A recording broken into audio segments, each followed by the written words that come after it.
नमस्कार, मी पंजाब डक. आज आहे 6 जून 2026. आजच्यानं फक्त एक दिवस शेतीचे कामं करायला शिल्लक आहे. आजचा दिवस आहे, कारण की 48 तासामध्ये महाराष्ट्रामध्ये काय होणार आहे, दक्षिण महाराष्ट्राकडं बऱ्याच भागामध्ये मान्सून दाखल होणार आहे, म्हणून हा अंदाज लक्षात यायचा. राज्यातल्या सर्व शेतकऱ्याला सांगू इच्छितो की मी नेपाळमध्ये होतो त्या ठिकाणाहून देखील मी एक अंदाज सांगितला होता की 7 जून ते 14 जूनच्या दरम्यान मान्सूनचा पाऊस येणार आहे आणि शेतकऱ्याच्या पेरण्या होतील आणि लागवडीत देखील होतील, म्हणून हे अंदाज दिला होता. आणि तीच परिस्थिती आता आहे. 7 जून पासून ते 14 जून पर्यंत राज्यात दररोज महाराष्ट्रामध्ये दररोज वेगवेगळ्या भागामध्ये मान्सून दाखल होईल आणि जिथं जिथं ज्यांची ओल भरपूर जाईल, एकीत ओल जाईल, त्यांची माता पेरणी सुरू होईल. पण कापसाच्या लागवडी देखील होतील, म्हणून हा अंदाज लक्षात यायचा.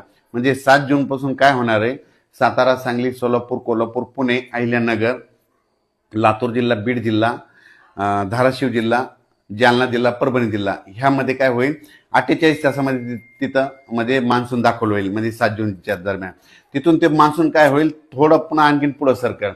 मग 8ला तो आणखीन पुढं सरकत काय होईल, परभणी जिल्हा, नांदेड जिल्हा, हिंगोली जिल्हा, यवतमाळ जिल्हा, वाशिम जिल्हा, जालना जिल्हा, संभाजीनगरपर्यंत मदाल मारेल.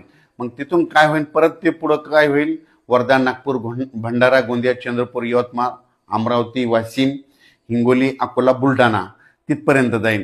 म्हणजे ह्या पट्टा काय होईल, ह्या संपूर्ण असा म्हणजे काय होईल, दररोज पुढं सरकत ते मान्सून कव्हर होईल. मग असं करत करत काय होईल, 14 तारखेपर्यंत मात्र संपूर्ण महाराष्ट्र व्यापून टाकेल. आणि त्याच्यानंतर उत्तर महाराष्ट्राकडे काय होईल, 13 तारखेच्या नंतर मग उत्तर महाराष्ट्राकडे मग ते असा पाऊस तिकडे उत्तर महाराष्ट्राकडे जाईल. आणि तिकडे देखील पाऊस पडल्याच्या नंतर जमिनीमध्ये ईदभर ओल गेले तर त्यांच्या देखील पेरण्या तिकडं सुरू होतील. आणि त्याच्यानंतर शेतकऱ्याला सांगू इच्छितो की 16च्या नंतर 15 जूनच्या नंतर काय होणार आहे की पुन्हा नंतर सरीव चालू राहतील. मोठा खूप पाऊस पडणार नाही, सरीव येत राहतील. म्हणजे अशा पाऊस जसं मान्सून आल्याच्या नंतर जशा सरी येतात 10 मिनिटाच्या, 20 मिनिटाच्या, 22 मिनिटाच्या अशा सरी येत राहतील. आणि ते देखील 15 ते 20च्या दरम्यान ते पाऊस येईल.